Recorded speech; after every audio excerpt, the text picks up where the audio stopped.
Bismillahirrahmanirrahim. Assalamualaikum warahmatullahi wabarakatuh. Salam sejahtera, salam madani dan salam perpaduan. Yang bersaha Tuan Pengerusi Majlis Barisan Panel Arif yang lagi bijaksana, diiktiraf kehormatan para guru, seterusnya hadirin yang hormati sekalian. Bersatu kita teguh, bercerai kita rebus. Peribahasa ini bukan sekadar ucapan indah, malah menjadi peringatan bahawa perpaduan merupakan asas kekuatan sebuah negara. Persoalannya, apakah yang menjadikan tunjang kepada perpaduan rakyat Malaysia yang terdiri daripada kaum, agama dan budaya? Jawapan ialah rukun negara.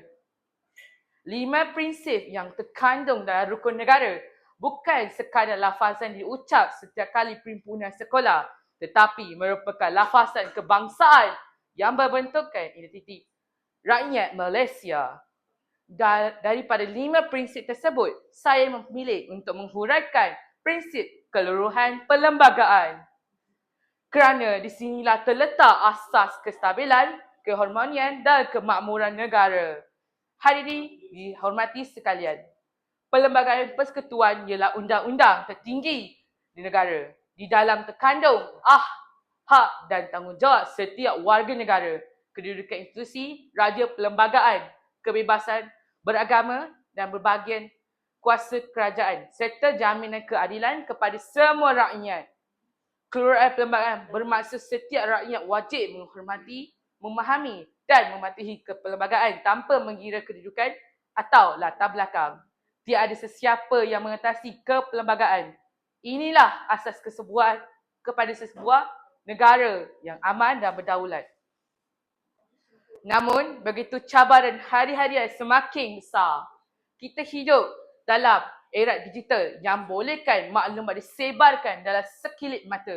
Malahnya terdapat segelintir masyarakat yang mudah mempercayai berita palsu, menyebarkan fitnah, menghina institusi negara dan mengeluarkan kenyataan berbaru kebencian tanpa penyelidik kebenarannya. Sikap seperti ini bukan sahaja melanggar nilai murni, malah boleh menggugurkan keharmonian negara. Sidang hadirin sekalian, keluruhan perlembagaan tidak mampu berdiri sendiri. Prinsip ini saling berkait dengan 4 prinsip rukun negara yang lain. Kepercayaan kepada Tuhan mendidik kita menjadi insan yang berakhlak, jujur dan tanggungjawab. Individu yang benar-benar menghayati ajaran agama pastikan menghormati hak orang lain dan menjauhi perbuatan yang boleh mencak belakang masyarakat. Kesetiaan pada raja dan negara pula mengajar kita agar menghormati institusi raja perlembagaan yang menjadi lambang perpaduan negara. Kesetiaan bukan hanya diukur dan melalui kata-kata, tetapi melalui tindakan mempertahankan keamanan, memelihara keharmonian dan keutamaan kepentingan negara. Prinsip kedaulatan undang-undang memastikan setiap individu dilayani secara adil tanpa mengkira pangkat atau kedudukan. Apabila undang-undang dihormati, keadilan daripada ditegakkan dan keamanan yang dipelihara. Akhir sekali, kesopanan kesusilaan menjadi benteng kepada hubungan sesama manusia. Dalam dunia media sosial hari ini, adab semakin berterhakis. Kata-kata yang kasar, fitnah dan penghinaan semakin mudah ditularkan. Sedangkan masyarakat yang bertamadun ialah masyarakat yang mampu berbeza pendapat tanpa memutuskan silaturahim. Hadirin yang saya hormati, sebagai generasi pewaris negara, apakah tanggungjawab kita? Pertama, fahamilah perlembagaan dan hayati rukun negara. Janganlah sekadar lafazannya, tetapi amalkanlah kehidupan seharian.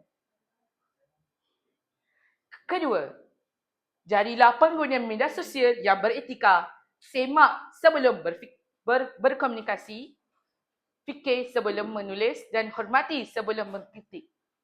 Kebebasan bersuara bukan beretrik. Kebebasan menghina. Ketiga, pupuk semangat perpaduan. Hormatilah pelbagai budaya, agama, bahasa kerana itulah keunikan Malaysia. Perbezaan bukan alasan untuk mempecah, sebaliknya peluang untuk saling memahami. Keempat, patuhilah undang-undang dan amalkan integriti. Negara yang maju bukan hanya diukur melalui bangunan pencakar langit, tetapi melalui rakyat yang berdisiplin, berakhlak dan bertanggungjawab. Hadirin sekalian, Tuanku Abdul Rahman menyatakan bahawa kekuatan sebuah negara terletak pada perpaduan rakyatnya. Perpaduan pula tiada akan dapat dipertahankan tanpa menghormat perlembagaan seperti undang-undang tertinggi negara. Marilah kita menjadikan rukun negara sebagai panduan hidup, bukan sekadar lafazan di bibir.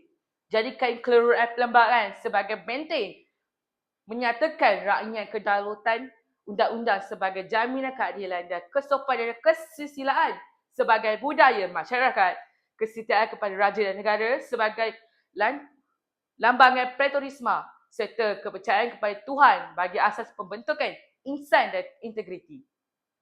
Sebelum saya mengakhiri pantun pidato ini, izinkan saya mengajar hadirin menurutkan sejana.